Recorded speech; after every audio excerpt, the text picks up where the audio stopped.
मेरे को एक चीज पूछनी है, जैसे मैं थोड़ा पीछे जाती हूँ। जैसे आपने बताया कि पितरों की फोटो अगर घर पे है तो आपको ध्यान लगाने में दिक्कत आएगी, आपको हैवी फील इसलिए होता है। आज्ञा चक्र पे प्रेशर देंगे, दृष्टि खुलने नहीं देंगे, क्योंकि उनको पता है वो पितर और आपने तो लगा दी पितर और गुरु की फोटो, क्योंकि आपके घर पे सर्टन प्रॉब्लम चल रही थी, आपने उसका सॉल्यूशन नहीं लाया। आपका पेट दुख रहा था, आपने पेट दर्द सॉल्व नहीं किया, आपने पेन किलर खा ली, तो आपने फोटो लगा दी, दो चीज को पूजना शुरू कर दिया, भोग दे दिया, तो जो चीज आपको परेशान कर रही थी उसको भोग मिल रहा था, वो शांत है। लेकिन आपको आध्यात्मिकता में बढ़ने नहीं देगी, क्योंकि दृष्टि खुल जाएगी तो आप देख पाओगे मेरे दादाजी नहीं है जिसको मैं भोग दे रहा हूँ, ये काले कलर का एक शैतान है जो वो भोग को चाटता है। तो फोटो नहीं लगानी चाहिए। फोटो तो लगा, फोटो कहाँ से आ गए, कहाँ से सिस्टम आ गया? शास्त्रों में कहीं पे लिखा है कि फोटो होनी चाहिए, छवि होनी चाहिए से? नहीं, उनके लिए जो रिचुअल्स बताए गए वो करो ना। फोटो लगाना, अभी इसे सब हर घर में कान्हा जी को भोग लगाओ, लड्डू गोपाल को भोग लगाओ। पूरी भगवत गीता में कृष्ण ने अर्जुन को कहीं बोला भोग लगाने को? आप खुद सोचो, आप पूरी भगवत पुराण पढ़ो, रेफरेंस क्या देते सॉरी, कि कृष्ण जा रहे थे वहाँ पे, मिठाई वाले ने उनको खाना ऑफर किया, उसका सब माल बिक गया वगैरह। अब वो पूरी भगवत गीता आपके लिए कृष्ण बता रहे ध्यान, कर्म, भक्ति, ज्ञान, ये चारों से मेरे को पाया जा सकता है। या तो चारों 25% कर, या दोनों को 50% कर ले। आप कुछ नहीं, सारी भगवत गीता छोड़ के, अर्जुन की तरह लड़ाई छोड़ के बस भोग लगा रहे हो कि हमारे कुछ मिल जाएगा, इससे हमारे मटेरियल बेनिफिट मिल जाएंगे, काम धंधे हो जाएंगे, कृष्ण खुश हो जाएंगे। तो आप मांग क्या रहे हो? भगवान मांग रहे हो, भक्ति मांग रहे हो, कि मटेरियल बेनिफिट मांग रहे हो? तो मटेरियल बेनिफिट मांग रहे हो तो वो कृष्णा नहीं है ना। तो सीधा सीधा प्रेत ला के रख दो, क्यों इतनी मेहनत कर रहे हो? महीने में 1 बार 2 बार शमशान में जाके डाल दो, वही चीज़ मदद कर रही है। जो आपके घर में बैठी वही शमशान में बैठी है, क्योंकि शास्त्रों में देवता के लिए रिचुअल्स बताए गए कि देवता घर में आएंगे तो घर की व्यवस्था ऐसी होनी चाहिए। घर तो पहली बात तो घर में लाने के लिए रिचुअल्स बताए नहीं गए, बताए गए मंदिर में लाने के लिए। ग्रस्त लोगों के लिए घर में मंदिर बनाने के लिए मना है, मना नहीं, शास्त्रों में ऐसा है नहीं कि घर में मंदिर उन लोगों के लिए बताया गया जो लोग किंग है या पंडित है या वगैरह, और उनको फिर वो सारे रिचुअल्स पता भी है, क्योंकि वो ग्रस्त नहीं है ना, वो पूरा डेडिकेशन वहीं देंगे। तो मंदिर के बारे में बताया गया है, ऐसी जगह होनी चाहिए, इस टाइप की बनी हुई रहनी चाहिए, कौन से डेटी को तुम ला रहे हो, उसके लिए कौन सा स्टोन यूज़ होगा, कौन सी मिट्टी यूज़ होगी, कौन से कपड़े यूज़ होंगे। वो कपड़े भी आज की डेट में सब सिंथेटिक है, वहाँ पे कॉटन, जूट, सिल्क बताया गया है। सुई नहीं लगी होनी चाहिए, कैंची नहीं लगी होनी चाहिए कपड़े के ऊपर। ज्वेलरी में गोल्ड और सिल्वर यूज़ होना चाहिए। अब कौन सी डीटी को आप पूछ रहे हो? वो डीटी के लिए एक टाइप का फूल, एक टाइप का फल, एक टाइप के तेल का दिया, यानी हम तो तेल का दिया जला रहे, अब वो तिल का है, चमेली का है, जास्मिन का है, चंदन का है, उसके रिचुअल्स। फूल कौन सा दे रहे हो? मेल फूल, फीमेल फूल, उसका एक कलर का एक पूरा है। भोग कौन सा दे रहे हो? भोग में क्या दे रहे हो? अगर आप जो अपने सात्विक भगवान, सात्विक बोलना, लेकिन ठीक है, एक टाइप के भगवान है सात्विक टाइप के, उनको फ्रूट्स दिया जाता है। एक टाइप के जो थोड़े तामसिक बोल दो या थोड़े रुद्रा अवतार बोल दो, उनको ड्राई फ्रूट दिए जाते। एक होते हैं जिनको स्पाइसेस दिए जाते, जो लौंग, इलायची और वगैरह। जो माता है उन माताओं को खट्टा बताया गया है। तो लक्ष्मी, अलक्ष्मी के लिए हम नींबू मिर्ची घर के बाहर लटका के रखते, क्यों? क्योंकि वो उसका भोग है, तो हम पहले बाहर दे देते ताकि घर में ना आए, है कि नहीं? अलक्ष्मी का भोग है खट्टा और तीखा।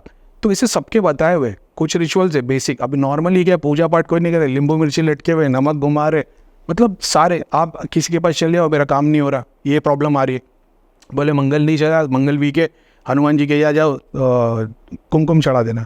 आपको पता है ये कुमकुम जो है ना, शास्त्रों में कुमकुम जो लाल कलर का जो पाउडर है उसका नाम है वर्मिलियन, और ये किसी के पास नहीं होगा क्योंकि बहुत महंगा मिलता है।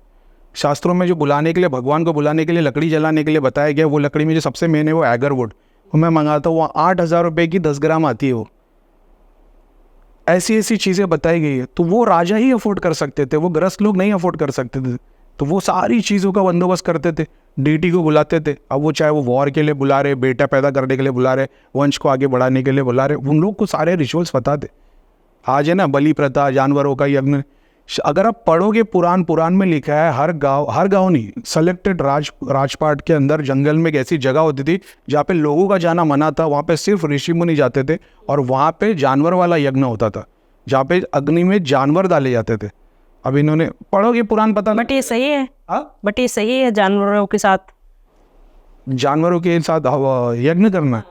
अब सही और गलत तो शास्त्र, अभी जैसे नेगेटिव पॉजिटिव हिंदू धर्म में नहीं है, वैसे सही और गलत कुछ भी नहीं है, जिसकी जैसी ज़रूरत वैसा है।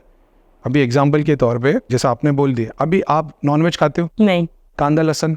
नहीं, हाँ कभी कभी खा लेते हो।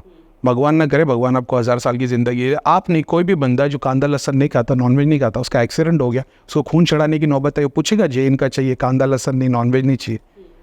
अगर उसको गुर्दा ट्रांसप्लांट करना है, दिल ट्रांसप्लांट करना है, वो बोलेगा मेरे को मुसलमान का नहीं चाहिए, क्रिश्चियन का। तो ये बस ऐसी बात, लोग जाते कांटा चम्मच यूज़ नहीं करते, अपने चम्मच लेके जाते कि इससे सबके मुंह के अंदर गया है, ऐसा है, तो बोले धोया हुआ है। अभी मैं टूथब्रश धो के दे दूंगा तो क्या ब्रश कर लेगा क्या उससे? ये सब अपनी मानसिकता है।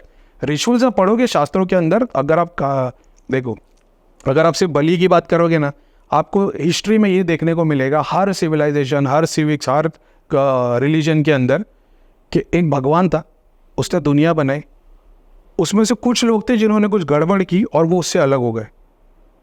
अब वो चाहे शिव शक्ति ले लो, चाहे भगवान और शैतान ले लो, और गॉड एंड डेविल ले लो, ये सब में ये लोग कुछ अलग हो गए। अलग होने के बाद में जो इनके एंजल्स और फरिश्ते और इंसान वगैरह जो भी थे, इन लोग अपने हिसाब से जीने लगे, मार काट लूट, जानवरों को मार रहे। अब अगर पुराने हिसाब से देखा जाए, मान लो एक राक्षसों की एक सेना थी जंगल में जो इंसानों को खा जा रही है, जानवर को खा जा रही है, गाँव वाले परेशान हो गए थे, देवता उतनी मदद नहीं कर पा रहे थे। तो उनमें से कुछ लोगों ने देखा कि इनके पास इतनी शक्ति इसके लिए क्योंकि जानवरों का मांस खाते, तो उनको तो यार हम लोग को किसी ना किसी को बलिदान देना पड़ेगा, ना तो पूरा गांव लूट जाएगा। तो हो सकता है उसमें से कुछ 10 ऐसे आ गए होंगे जो लोग ने एक्सरसाइज करना शुरू किए, मांस खाना शुरू किए, फिर वो देवता की लड़ने की तक साथ में लग गए। अगर सिर्फ देवी वर्शिप के बारे में जाओगे, मैंने ध्यान में, एक्सपीरियंस में जितना देखा, मैंने कभी कोई डीटी को मांस खाते हुए, खून चाटते हुए नहीं देखा, लेकिन मैंने सारे दूतों को देखा। यानी काली माता है, वो एज इट इज़ खड़ी रहती है, उसके सारे के सारे दूत एक धुएं की तरह जाके पूरे जानवर पे लपट जाते, और ऐसा नहीं हमारी तरह खाते, जैसे पेड़ पौधे, पेड़ भी तो खाना खाता है लेकिन हमारी तरह नहीं खाता। तो वो सिर्फ देख के ना उसकी पूरी एनर्जी को कंज्यूम कर लेते। इसके लिए आप जाते हो जब मंदिर में या दरगाह में, तो आप खाली मिठाई लगाते हो, क्योंकि वो 1 सेकेंड में, वो उनका टाइम डायमेंशन अलग है, हमारा अलग है, तो 1 सेकेंड में एनर्जी पूरी कंज्यूम कर लेते। इनफैक्ट आपके लेके जाने के लिए भी नहीं, जब आपने सोचा था ना मैं जाऊँगी, तभी वो चढ़ गया था। ऐसा है, वो तो बस एक फिजिकल वर्ल्ड में आप अपने टाइम जोन में उसको रियलिटी में मैनिफेस्ट कर रहे हो, नहीं तो हो तो तभी गया था वो। जैसे आपने बताया था कि दृष्टि खुलती है, तो कैसे पता चलेगा दृष्टि खुल रही है?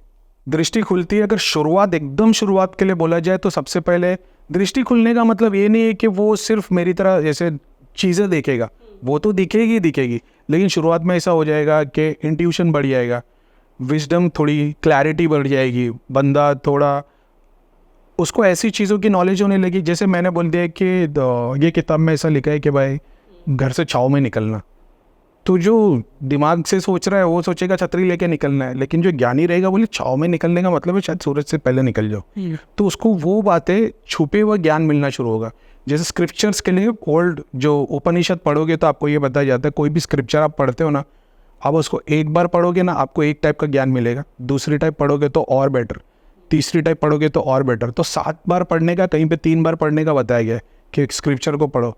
तो मैंने लॉजिक लगाया, शायद तक पहली बार पढ़ते होगे तो मूलाधार के हिसाब से होता होगा, फिर स्वादिष्टान, तो हर बार एक नई नॉलेज मिलती है, और फिर बाद में ऐसा होता है कि उसको छुपी हुई बात मिलती है। एग्जाम्पल के तौर पे, जैसे मेरे गुरु ने बोल दिए थे मुंह खोले बगैर ज़बान हिले मानसिक जाप करना है, तो मेरे एक मुस्लिम गुरु है, वो भी स्पिरिचुअल नहीं, रिलीजियस स्पीकर है वो।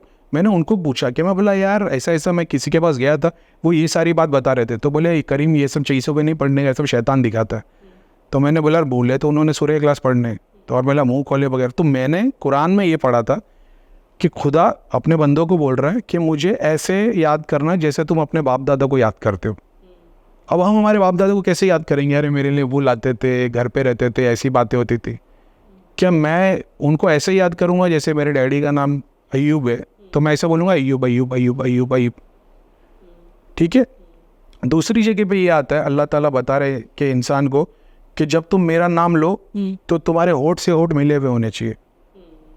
जब तुम मेरा नाम लो तो तुम्हारी ज़बान तर रहनी चाहिए, यानी गीली रहनी चाहिए। अब जब मैं विस्परिंग करके पढ़ता हूँ ना, जैसा अगर सूरह इखलास भी बिस्मिल्लाहिर्रहमानिर्रहीम करें तो 2 मिनट में ना मेरी ज़बान सूख जाती है, लेकिन जब मैं मुंह बंद करके पढ़ता हूँ तो ज़बान तर रहती है और होठ से होठ भी मिले हुए रहते हैं।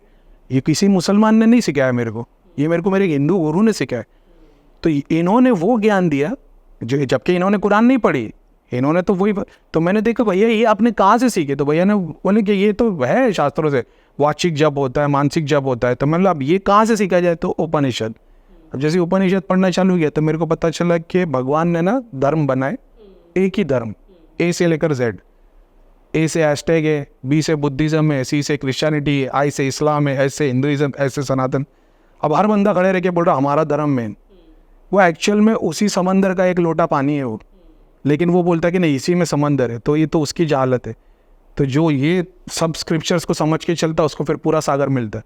और भगवान बता रहा है किताब में, चाहे भगवत गीता चाहे कुरान में, कि नॉलेज हमने पूरे ब्रह्मांड में दे रखी है उनके लिए जो सीख करना, मतलब जो सीखना चाहते हैं।